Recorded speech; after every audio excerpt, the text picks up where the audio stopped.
ናይጄሪያ ግብጽን በፔናልቲ 4-2 በሆነ ውጤት በማሸነፍ የ2025 የሞሮኮ የአፍሪካ ዋንጫ ሶስተኛ ደረጃን በመያዝ የነሐስ አሸናፊ መሆኗን ማረጋገጥ ችላለች። ጨዋታው መደበኛው ክፍለ ጊዜ 0-0 ነበር የተጠናቀቀው። ወደ ፔናልቲ ሹታቱም አምርቶ በግብጽ በኩል እንደነ መሐመድ ሳላ እንዲሁም ደግሞ ኦማር ማርሙሽ የመሳሰሉ ተጫዋቾች ማምከናቸውን ተከትሎ ናይጄሪያዎች 4-2 በፔናልቲ በማሸነፍ ነው እንግዲህ ሶስተኛ ደረጃን ይዘው ማጠናቀቅ የቻሉት ማለት ነው። ጨዋታው ያን ያህል አዝናኝ ነበር ለማለት በጣም አስቸጋሪ ነው። አዝግ ጨዋታ ነበረ።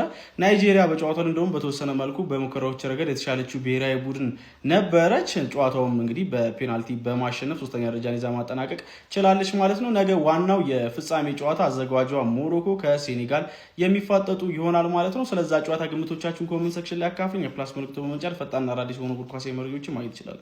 ጀማው የኔ የውድድሩ ምርጥ ቲም የነበረችው ናይጄሪያ ሶስተኛ ደረጃ ይዛ አጠናቀቀች።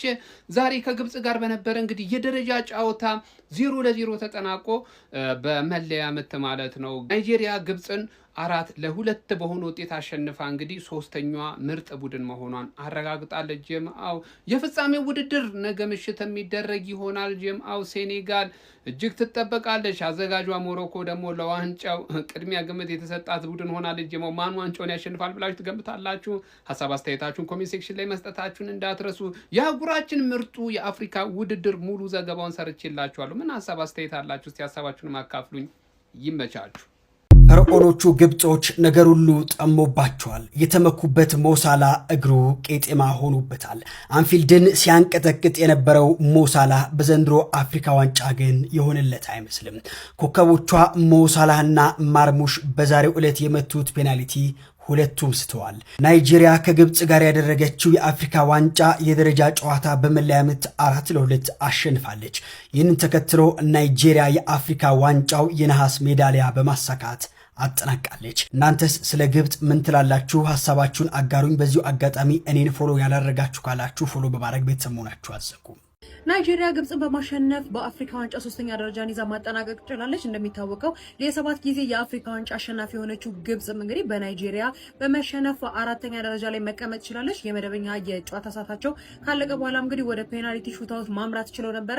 ነገር ግን እጅግ በጣም በሚያሳዝን ሁኔታ የፕሪሚየር ሊግ ኮከብ የሆኑት ኦማር ማርሙሽ እንዲሁም ደግሞ መሐመድ ሳላ የግብጽ ፔናልቲ በማምከናቸው ምክንያት እንግዲህ ናይጄሪያ 4-2 በሆነ ውጤት ግብጽን በማሸነፍ ሶስተኛ ደረጃን ይዛ ማጠናቀቅ ችላለች። እንዲሁም ደግሞ የ7 ጊዜ የአፍሪካ ዋንጫ አሸናፊ የሆነችው ግብጽም እንግዲህ በአፍሪካ ዋንጫ ላይ አራተኛ ደረጃን ይዛ ማጠናቀቅ ችላለች። በሞሮኮ አዘጋጅነት እየተካሄደ የሚገኘው የ2025-26 የአፍሪካ ዋንጫም እንግዲህ ፍጻሜውን ለማግኘት የመጨረሻ ጨዋታ ብቻ ይጠበቃል። ይህ ጨዋታ እንግዲህ እጅግ በጣም በጉጉት እየተጠበቀ ይገኛል። የ2025-26ን የአፍሪካ ዋንጫ ማን ይበላል የሚለው ነገር እንግዲህ እጅግ በጣም አጓጊ ነው። እናንተ ግምታችሁ ማስቀመጥ ትችላላችሁ። በዛሬው ጨዋታ ላይም እንዲሁ ሀሳብ ካላችሁ ኮሜንት ላይ አጋሩኝ። በሌሎች አዳዲስ መረጃዎች በድጋሚ መልሳለሁ። የፕላስ ምልክቷን ተጭናችሁ ቤተሰብ ሁኑ። መልካም ምሽት ይሆንላችሁ። እንግዲህ ሰዎች ግብጽ ተሸንፋለች። እንግዲህ አራተኛ ሆና ጨርሳለች የአፍሪካ ዋንጫውን። አሁን በተጠናቀቀ ናይጄሪያና ግብጽን ባገናኘ የአፍሪካ ዋንጫ የሶስተኛ ደረጃ ጨዋታ እንግዲህ ናይጄሪያ ግብጽን በፔናልቲ ማሸነፍ ችላለች። ግብጽ ዛሬ ተሸንፋለች ማለት ነው። ቅድም እንዳልኳችሁ ዛሬ ለአርሰናል ደጋፊዎች፣ ለአርሰናል ኢትዮጵያዊ ለሆኑ ለአርሰናል ደጋፊዎች ድርብ ድል። ሲቲ ተሸነፈ፣ ያው አርሰናል ማሸነፉ አይቀርም። አሁን 0-0 ናቸው እስከ ረፍት ድረስ። ፉል ታይም ከኖቲንጋም ጋር ስለ ስንት ያልቃል ብላችሁ ታስባላችሁ? ግምታችሁን አስቀምጡ። ግብጽ መሸነፏ ራሱ በጣም በቃ ጸዴ ነገር። አዲስ አካውንት ነው አካውንት እንደነገርኳችሁ። ለዚህ ሪፖስት አድርጉት። ይሄንን ቪዲዮ ብዙ ጊዜ ኮፒ ሊንክ አድርጉት፣ ለጓደኞቻችሁ ላኩላቸው። በቀይ ፕላስ ምልክቱ መንካት